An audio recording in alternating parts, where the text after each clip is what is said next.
Hello, darlings. Tell me, what is your comfort movie and does it make sense? A movie that I love in almost an unhealthy way is Gone Girl. Now, I didn't realize that there was like a cult following for Gone Girl. I didn't realize it was like for women, Gone Girl is like for men, Scarface. It wasn't until maybe a couple of years ago I saw this tweet when they were still tweets. This girl says something to the effect of, had a terrible day, gonna turn on my comfort movie, turns on Gone Girl. Why are we like this? You know, something like that. And it got like so many hits and retweets and likes and comments and stuff. I felt so seen because why have I been obsessed with that movie? So that's what we're talking about today.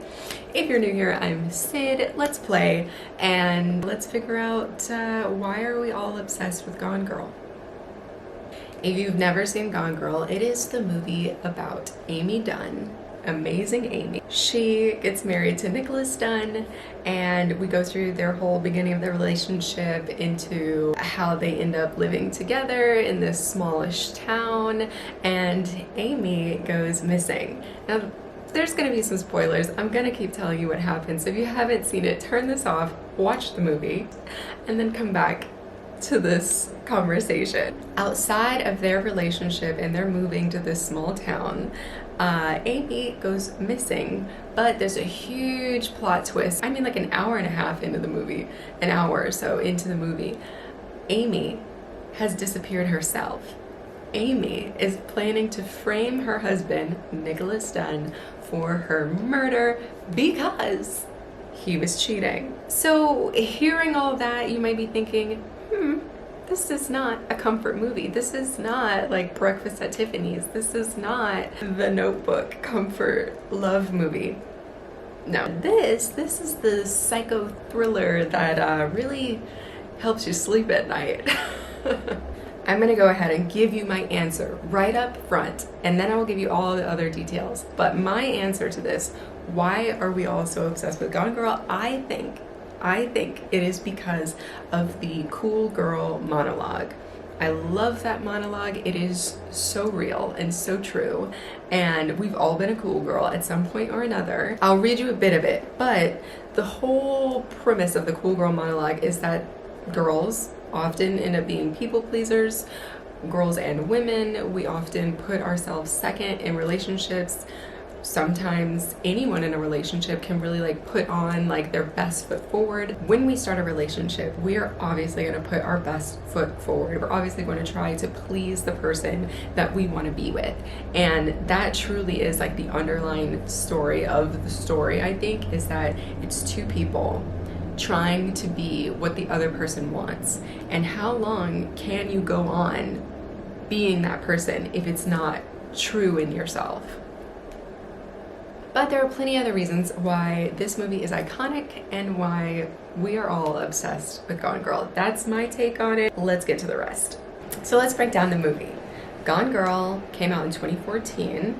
It is considered a thriller mystery. I love a good mystery, so that's part of the reason why I like it. It was directed by David Fincher, and it's actually based off of a book by Gillian Flynn. The book came out, I think, in 2012. It did win a few awards, but not like the big ones that we're usually always watching. But Rosamund Pike, she did receive a nomination for Best Actress for this movie. And I think she really deserved it because this is like, I don't want to say it's her peak because as an artist, like you never want to hear someone be like, oh, that was their peak. But this is like, when I think of her, this is what I think of. Now, let's talk about Amy herself. Is Amy a role model? Like, should we be having so many discussions about Amy? Probably not. She's college educated, she has a lot of degrees, they make that very clear. She's very like heady, but she definitely has some psychological things going on, and they do touch on her childhood a little bit, which is very interesting. She was kind of forced to put on even from a child. Her parents used to write books about Amazing Amy. In a way, they plagiarized her childhood, and she turns it around and says no, they improved upon her childhood and then sold it to the masses. So Is that a healthy, environment for a child to grow up in, and will that affect them as an adult? Obviously. You were able to see how this affected her when she was little and how it grew and grew and grew until she's like this adult that ends up being like super manipulative and would fake her own death and will also kill. Did I mention that? There's murder in this movie, so why is this a comfort movie? I don't know. Here's some fun lines from the Cool Girl monologue. I don't know if I can say it all here because at some point I hope these videos are monetized. Cool girl is hot. Cool girl is game. Cool girl is fun. Cool girl never gets angry at her man. She only smiles in a chagrin-loving manner and then presents her mouth for fucking. She likes what he likes. I drank canned beer and watched Adam Sandler movies.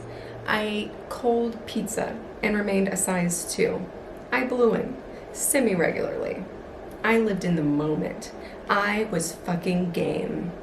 I can't say I didn't enjoy some of it, but I made him smarter, sharper. I inspired him to rise to my level. I forged the man of my dreams. And then he dragged me penniless to the navel of this great country and found himself a younger, bouncier, cool girl.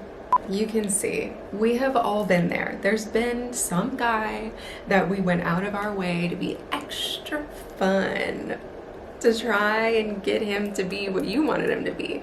And that's not the right way to go. If you are a person that is self-aware, you know that's not the best way to have a relationship. This relationship in the movie is very toxic, which is why I actually took a break from watching this movie, because I don't want to have a toxic relationship. I want to have an amazing relationship, right?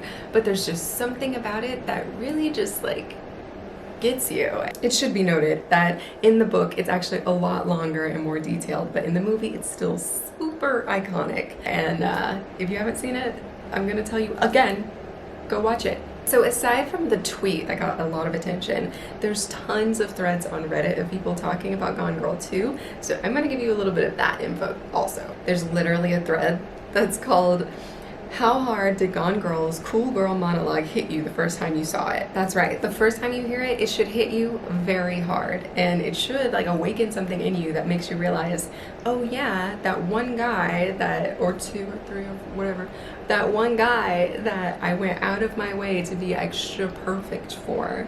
And things were so good at the beginning. And then what did he do? It doesn't matter if he cheated or lied or finally started showing his true colors. Like, it's just that feeling. And I remember getting that feeling like, oh my God, I didn't even know that I did that. I didn't even know that I was like trying to be cool girl. This is also a public service announcement to stop being the cool girl. Just be yourself, especially on dates. It can be hard because you're like, I want to show like the sparkly, perfect version of me. Just be yourself. And they can take it or leave it. There's even a discussion separately on Reddit about if Nick actually wanted to stay with her in the end. They leave it kind of vague. We know that he does end up staying with her, but the want like is never truly expressed from him.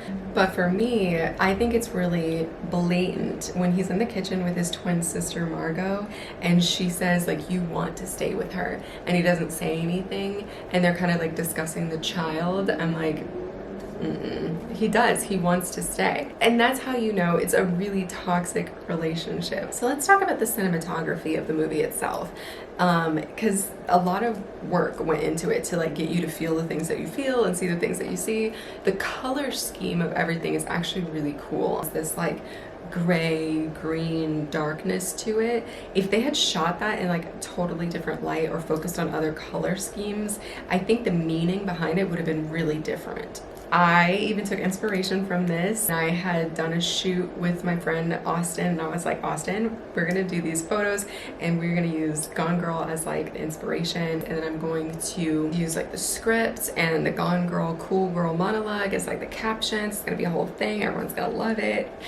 This is like 5 years after the movie comes out, so I'm pretty sure everybody was like, what the heck? But they look good, and I was pleased with it, and I was trying to get my message across, and I think I did. Me and Austin actually discussed this on like another video, so check that out. Can I just say that No matter what your reason is for liking this movie or why it's your comfort movie or what you think about this movie, the fact is that people are discussing this movie to this day, and they are talking about it at length from all different vantage points.